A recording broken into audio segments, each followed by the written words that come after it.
Start. વિદ્યાર્થી મિત્રો, આપણને એક JEE મેઇન 2016માં થર્મોડાયનેમિક્સનો એક ક્વેશ્ચન છે કે આપણને એવું કીધું છે કે A થી B પ્રક્રિયાની અંદર આપણે અધિકતમ તાપમાન શોધવાનું છે। તો એને કાયદેસર ઓરિજિનલ મેથડથી ટૂંકમાં સંકલન વિકલનની મદદથી કરીએ ને તો ઘણો બધો ટાઈમ લાગે એવો છે, પણ આપણી પાસે એક ટ્રીક છે કે આ P0 છે, આ 2P0 છે, તો y અક્ષને જ્યાં છેદે ને એ આપણે ધારી લઈશું કે એ y અક્ષને 3P0 આગળ છેદશે। સાહેબ એ કીધું ધારવાનું, તો આ P0 પછી જો અહીંયા 3P0 આપ્યું હોત ને તો આપણે બેટા 5P0 ધારત, એટલે ટૂંકમાં ક્રમિક વધારો કરવાનો। અહીંયા P0 છે, અહીંયા 2P0 છે, તો હવે 3P0 હશે એટલું આપણે ધારશું।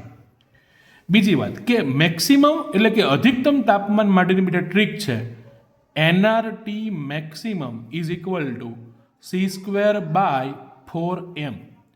એમ એટલે બેટા ખબર છે આપણને રેખાનો ઢાળ, એનું ધન મૂલ્ય લેવાનું છે। કેવું મૂલ્ય લેવાનું છે? ધન। અને ફટાફટ પછી અહીંથી આપણે કરી શકીએ બેટા એક્સ એમ, આના માટેના એ બિંદુના એમ લખીએ તો V0 2P0, અને આના એમ લખીએ તો 2V0 P0। બસ પછી આપણે ઢાળ શોધી નાખશું, m બરાબર y2 માઇનસ y1 છેદમાં x2 માઇનસ x1। તો y2 કેટલા થશે આપણા માટે? આને નામ આપી દઈએ x1 y1, અને નામ આપી દઈએ x2 y2। તો y2 એટલે કે P0 માઇનસ 2P0, અહીંયા 2V0 માઇનસ V0, આનું સાદુરૂપ આપશો એટલે જવાબ આવશે માઇનસ P0 છેદમાં V0। પણ વાલા વિદ્યાર્થી મિત્રો યાદ રાખજો, અહીંયા તમારે માનાંક લેવાનો છે। તો nRT મેક્સિમમ c² એટલે કે y અક્ષને જ્યાં છેદે છે અહીંયા આપણે 3P0 છે, તો અહીંયા થઈ જશે આપણું 9P0 નો સ્ક્વેર।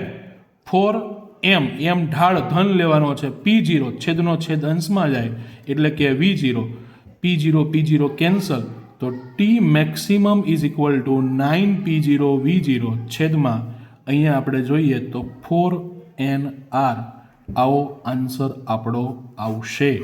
આને ઓરિજિનલ મેથડથી વિકલનની મદદથી રેખાના સમીકરણની મદદથી સોલ્વ કરવા જઈએ તો આનાથી વધુ લેન્ધી સોલ્યુશન થાય। જો તમને આ વિડીયો ગમ્યો હોય તો અમારા પેજને લાઈક કરો, ફોલો કરો। Thank you.